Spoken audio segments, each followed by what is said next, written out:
Hey guys, welcome back to my channel. Today's video is going to be my October reading wrap up. I think I read 10 books in the month from Kindle all the way through to my physical books. This is my second time filming this because I actually lost all of the audio because I think my little microphone might have died when I was recording the first time. About halfway through, I just lost all audio and I didn't realize until I was about 10 minutes into editing and I had about 35 minutes left of footage that had no audio, which was lovely. So yeah, these are all the books I read. I read a couple on Kindle. Some books I've received as ARCs this month. Some books I have physically been sent by the publishers. I'll let you guys know which ones I've received as free books. Firstly, starting with my TBR for last month, I'm going to put up on the screen the books that I was meant to read this month. Yeah, I didn't get to them. I did terrible at my TBR this month because I had the intention of reading them. I just didn't get them chosen for me. And then I just slowly ran out of time and then I got sick towards the end of the month and lost about a week and a half, 2 weeks of any reading. But hopefully for next month, which I've already got my TBR up on my channel, I will get through more books. Let's start with the first book I read. This was Caught Up by Liz Tomford. I did receive this as an ARC from Liz. I am on her ARC team. I adored this book, you guys. It was so beautiful. A quick synopsis of the book. Kai is a professional pitcher through a baseball team and Miller is the daughter of the coach. She is currently in between jobs. She's a chef. While she's in between jobs, he does offer Miller to be the nanny for Kai. Kai currently is struggling to find a nanny. He is a single dad. The mum is no longer in the picture and he just always seems to find an excuse as to why the nannies shouldn't be around his son. So obviously the coach steps in and says, you need to be more focused on the game and I will get the nanny sorted. In steps Miller and yeah, she then obviously has a contract to stay with them till the end of the season until she goes back to her new job. It is part of Liz Tomford's Windy City series and I loved both Mile High and The Right Move. The Right Move definitely has taken #1 spot in like my memory because I remember Stevie and Sanders. I did love them at the time, but then there was just something about The Right Move and yeah, Ryan Shea definitely took #1 spot for me. There's no question about it. So, but now I think Kai has taken that spot. I'm going to give it more time, but it's still been quite a few weeks. I mean, it's been over 6 weeks since I read the book and I'm still obsessed with it. I think about it quite constantly. It is a 5-star read for me. I adored this book. It was just at that deeper level that I felt, you know, when you're reading a book and it's just really emotional and it draws out those emotions in you that you don't usually have. That's when you know that it's a 5-star read. And this book just had all of those feelings. I cried quite a few times. I think anytime there's an emotional breakdown of with both characters having that character development in a way that makes them emotionally more mature, I would say. And I feel like they both had that. The banter that they had, it was so funny. I think Kai and Miller just had that banter where they could just easily jump off each other. One would give them shit, the other one would give it back. I really enjoyed the side characters, especially the coach, Miller's dad. He was such an integral part of why I love this book. Like, he was definitely a standout character to read, and also the son as well. I think the deeper meaning and messages in this book as well were just perfect. All I can say is I just keep thinking about it. It's one of those books where you're just like, wow, it was so good. The spice, the banter, the depth to it, the writing, the plot, just the single dad and also the grumpy sunshine trope will always be one of my favorites. And when they're done so right, you'll have me thinking about this book a year later. I will still be thinking about it. I don't know what these tropes do to me, but it's so good. So good. That was the first book I read this month. I'm still thinking about it. You have to read it. You have to pick it up. 5-star read. Adored it. Absolutely loved it. Moving into the second book I read of the month, it was Madam by Sarah Kate. Unfortunately, didn't have that same feeling for me. I was expecting so much from this book, being the last book in the Salacious Players series. If you guys have not read this, it is a series by Sarah Kate. She has a Kink Club series where basically all of the main characters in the series are either like owners of the club, friends of the club, or their clients going to the club. They've just got some relation to this club. I love this series because it's about exploration and freedom. So with this final book in the series, it was Madam. I had been waiting for this. I think it's the 7th book. It is an MMF poly relationship between 2 females and 1 male. We did have Clay, Eden and Jade. So Eden's one of the Kink Club workers. She did have a relationship with Clay initially as a clientele, and then it did obviously grow into a more emotional relationship towards the end, but they ended up calling it off. Clay is actually now in a relationship with his boss's daughter again, and that is Jade. And Jade and Eden have no relationship at all. It is all through Clay.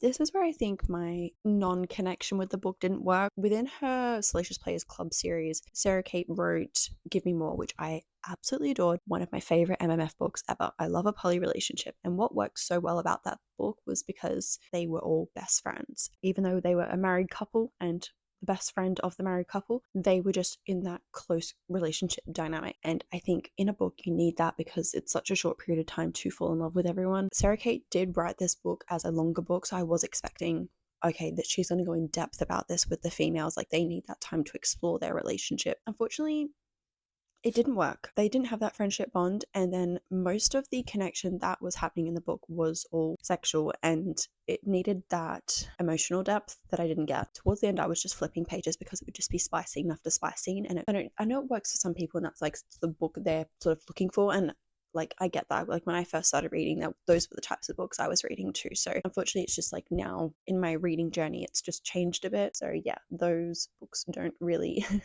I don't know, it just didn't work.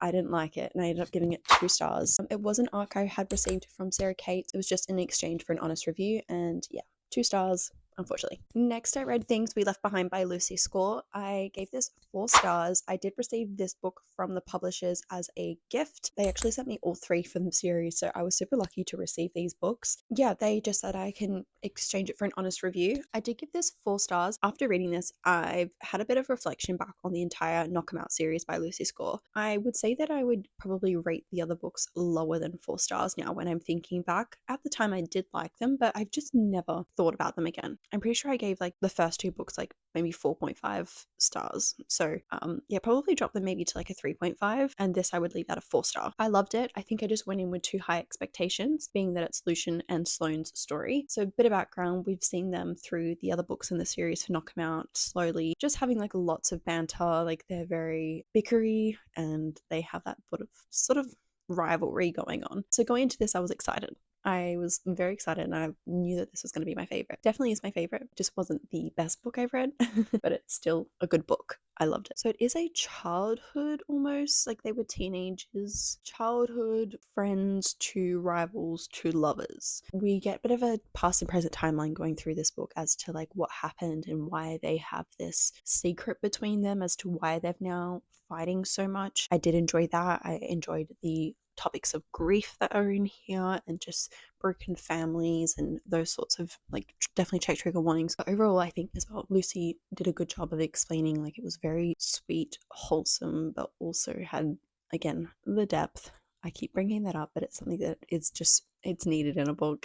Even though it's quite a long book, it definitely was fast paced, and I think Lucy did a great job of just winding up the series in general. Like towards the end, I was getting all the cameos of everyone and just seeing everyone come back together, and I really enjoyed that. It does say on the back that it's an enemies to lovers, but I would not say that. Anyways, you do get the tropes of like he's rich, like rich so we get to see like him gifting her quite a few things, just being overly generous, like grand gestures, those sorts of things. It was definitely had some really good spice. I was quite surprised. They go through like a friends with benefits stage. Really enjoy like their stolen moments in it. You get a lot of those moments where they're with their friend group but they're trying to make sure that no one's looking, but they're having these stolen touches together. It was just really sweet in those aspects. I enjoyed that. The plot was okay. I did get a bit bored towards like some of the plot that Lucian was dealing with through his workplace, because he's like sort of like wants to be like the fixer of everything, but I was just sort of a bit over it. I was like, well, I didn't really care about that. So I think that's where like the rating dropped. Overall, it was still a good book. I enjoyed it and I would recommend it. But yeah, 4 stars. Enjoyed it. Then I read Filthy Rich Vampires by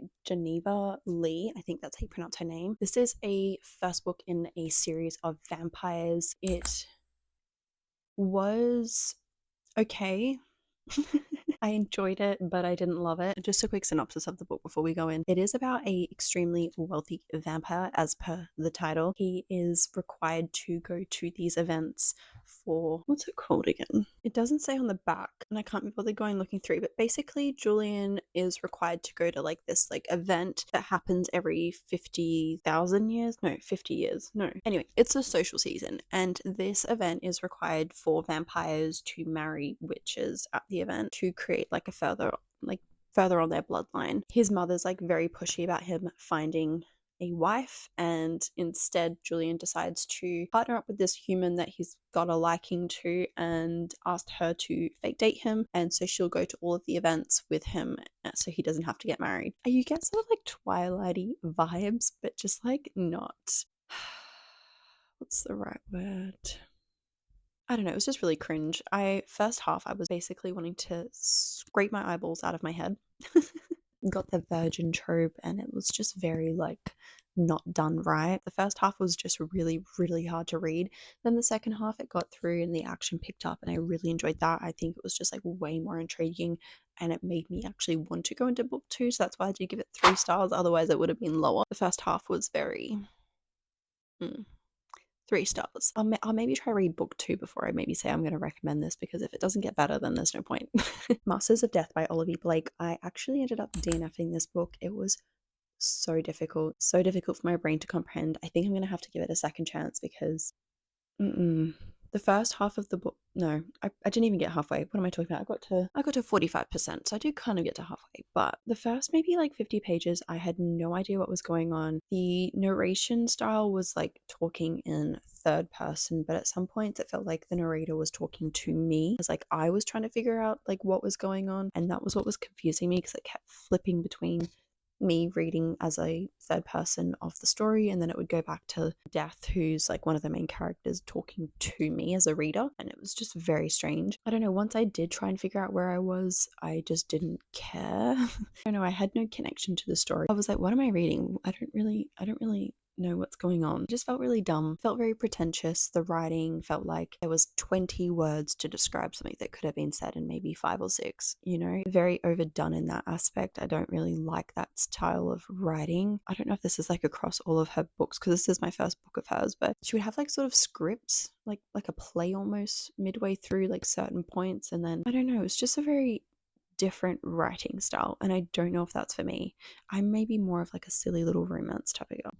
Sorry, I had to change the lighting because there was just so much light coming in, so I hope it doesn't look too different. I ended up DNFing. I'm probably gonna have to give it another go at a different time. Maybe it was just like the mind state I was in. I'll still give this author another go. I want to definitely be open-minded about it. I've got one more of her books. I think it's the Atlas 6. Yes, the Atlas 6. So I'll probably give that book a go. I've heard really good things about Alone with You in the Ether. Yeah, maybe it might just be this book. You Again by Kate Goldbeck. I did end up giving this 3 stars. It was like a rom-com, but not a rom-com. Ari ends up meeting Josh through her roommate, who's actually dating Josh at the time. The roommate ends up being late to the date, and Josh is actually cooking at their apartment. They end up having a conversation start up while they're waiting. They don't get off on the right foot, and then like over the years they slowly keep meeting up over like a decade until they finally become friends, and yeah, then it's like a friends to lovers. It was very strange. Like at first I was liking it, and then I realized they've been like not friends for like maybe half the book, and then when they do become friends, it was very like rushed, and then it was very rushed into the lovers part, and I felt like they needed more time to grow as the friends. The ending, there was something that happens which I'm not gonna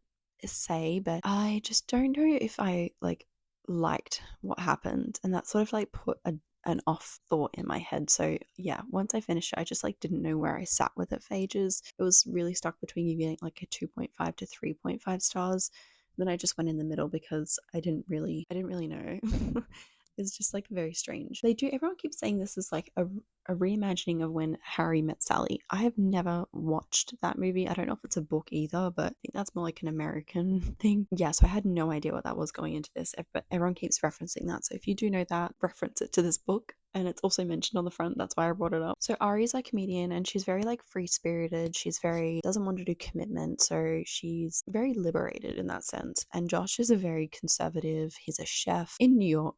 And if you can tell already, like he's very pretentious. And I did not like that about him. That was what sort of was putting me off the book most of the time, just like, get over yourself. Like, you, who are you?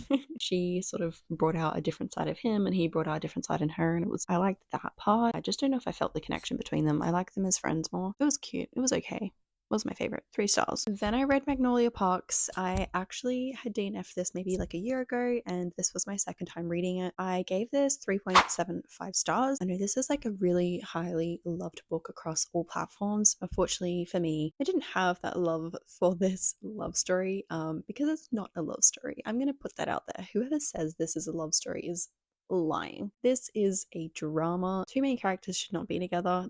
I mean, maybe they should. They're just as toxic as each other. I like the book for the world and the characters and the friendship group and just like the overall obscene lifestyle that they have in London. I do like that. I think it's so much fun. BJ Magnolia are part of this very wealthy friend group. They're going to inherit a lot of money one day, basically. Their lifestyle is just crazy. It's just fashion, parties, events. Magnolia starts out with the book with explaining that BJ and her have been separated. They worked together through their childhood, but unfortunately they're no longer together again because BJ had cheated on her. So trigger warning, it mentions cheating throughout the entire book and it's definitely a hard topic, especially in the circumstance of this for me. This was just a little too close to home to do with like the plot twist and those sorts of things. I was a bit like, oh, um, this one's a bit hard to read.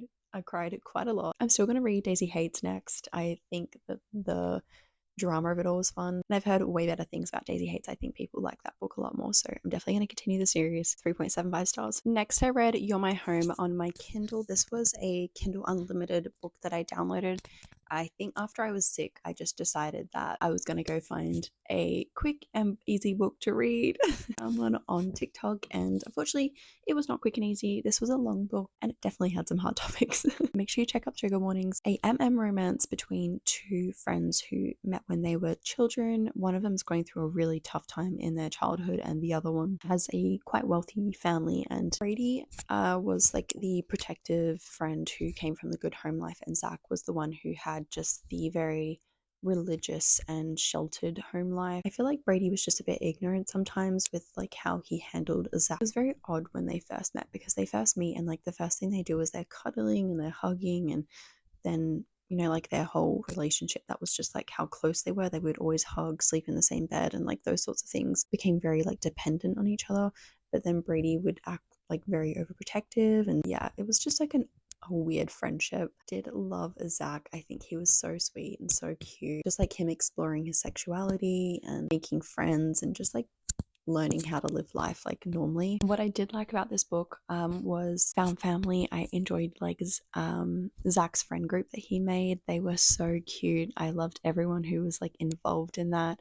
I think Connor was like also another big part of the book why I liked it. Like they were probably like my favorite things about this, like the found family, but also just those two characters. I forgot what's his name? I don't know, but like they were just like the perfect side characters to the story, and I absolutely loved them for what they did for Zach. Brady was just like the main pain point for me. I really didn't like how, ignorant he was. He was just so ignorant in the fact of like his own feelings and like how he was affecting Zach. I did give this 3 stars. It was good. I liked it. Yeah, it's definitely angsty and it's very high tension and there's a lot of codependency and it was just like really deep and emotional. I cried quite a few times. Yeah, just make sure you check trigger warnings because it's definitely not one of those reads where it's just like an easy read, which is what I wanted at the time, unfortunately, but didn't get. Next, I read A Curse for True Love by Stephanie Garber. This was the final book in her trilogy for the Once Upon a Broken Heart series. I gave the first book 3.5 stars. Second book, A Ballad of Never After, 5-star read for me. I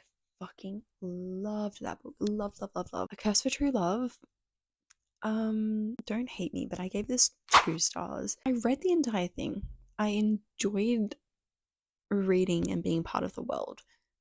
That was it. Things that I didn't like was we got hardly any Jacks. I'm hoping these aren't spoilers, but I'm sure lots of people have said this online, but we just got too much Apollo. Where is the balance? Like we just like it was every second chapter was Apollo. I was like, I don't want to read about this guy. Like bring Jax back in. He was such a prominent character in the first 2 books and now he's like hardly in this book. And then when he did come back, like I don't know, there was just none of that Jax banter that I liked and loved. In the end, I ended up just leaving this book with having way more questions than I did answers.